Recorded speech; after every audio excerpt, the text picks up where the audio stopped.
Primi effetti dell'offensiva antiabusivismo scatenata dalla Procura della Repubblica di Agrigento. Un fenomeno sempre diffuso, una questione politico-giudiziaria sempre aperta, come dimostra il caso Michele Mallia, il neoassessore comunale nominato dal sindaco Zambuto, storico capo di un movimento di cittadini della zona A di Maddalusa.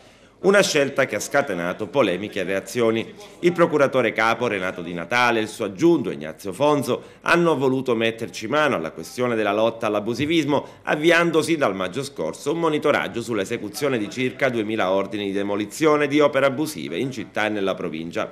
Gli accertamenti sono eseguiti dal nucleo di polizia giudiziaria del Corpo Forestale dello Stato. Si tratta di immobili e manufatti di proprietà di privati cittadini, compilata una sorta di blacklist di immobili abusivi ai proprietari dei quali sono stati notificati ordini di demolizione estesi anche ai comuni. Questo è il bilancio: demolito già 8 fabbricati. Gli immobili abbattuti dai privati raggiunti da ordine di demolizione si trovavano ad Agrigento, Raffadali, Naro e Licata.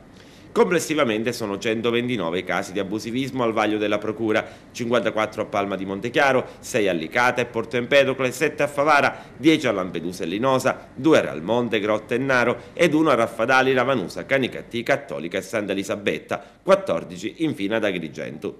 Nei mesi scorsi era stato individuato un primo lotto di edifici da abbattere, in tutto 21 immobili così suddivisi, 6 nella città dei Templi, 8 a Palma di Montechiaro, 4 a Lampedusa, 2 a Grotte ed 1 a Canicattì.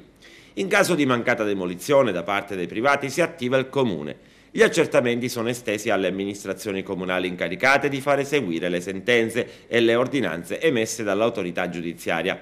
Insomma, un vero e proprio giro di vite, quello disposto dalla Procura agrigentina sulle demolizioni degli immobili realizzati abusivamente.